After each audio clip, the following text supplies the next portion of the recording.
Sa gitna ng dagat na walang pampang,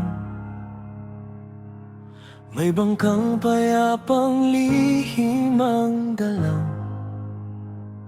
Kapag mag-isa'y ulap ang kanyang kulay, tila pasan-pasan ang buong buhay.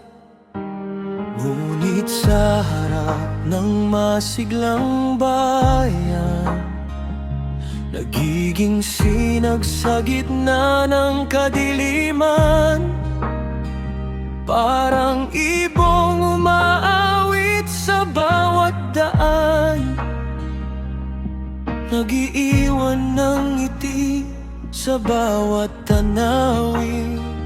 Ang kanyang tawa'y kampanang umaalingaw-ngaw, ngunit sa dibdib may hangin di matanaw.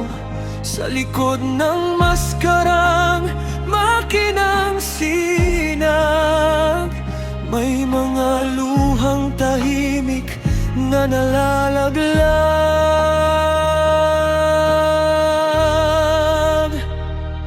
Siya'y parol na sumasayaw sa hangin, kahit may bagyong pilit siyang salubungin. Nagbibigay liwanag sa gabing malalim, habang sariling dilim ay lihim na yakap din. Siya'y punong matatag sa gitna ng ulan, kahit dahon niya'y unti-unting nalalagas man. Patuloy na nakatayo sa bawat hamon, kahit sungatat ng kahapon ay di pa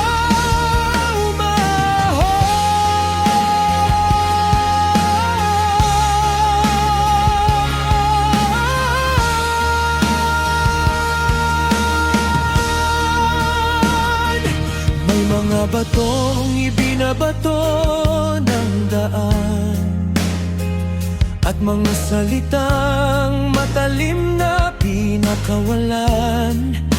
Akala ng mundo'y bakal ang kaniyang katawan, na di marunong masaktan kailanman.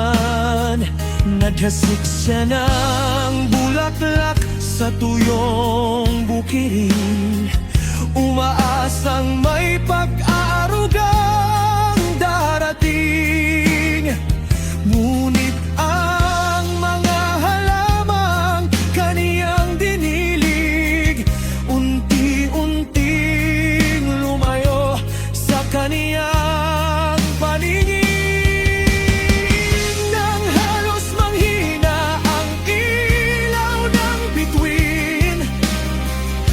At ang gabi lalong lumalim sa dilim, may katok na dumating mula sa hangin, parang sinag na sumilip sa panaginip.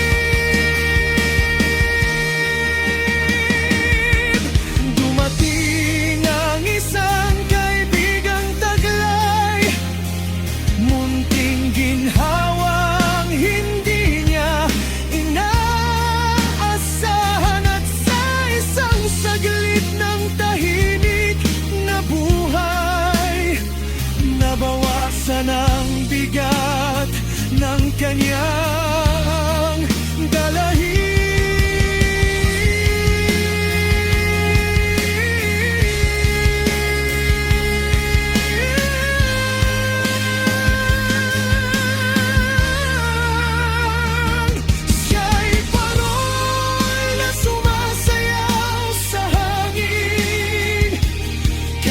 May bagyong pilit siyang salubungin, at nang may sinag na muling dumating, nagkaroon ng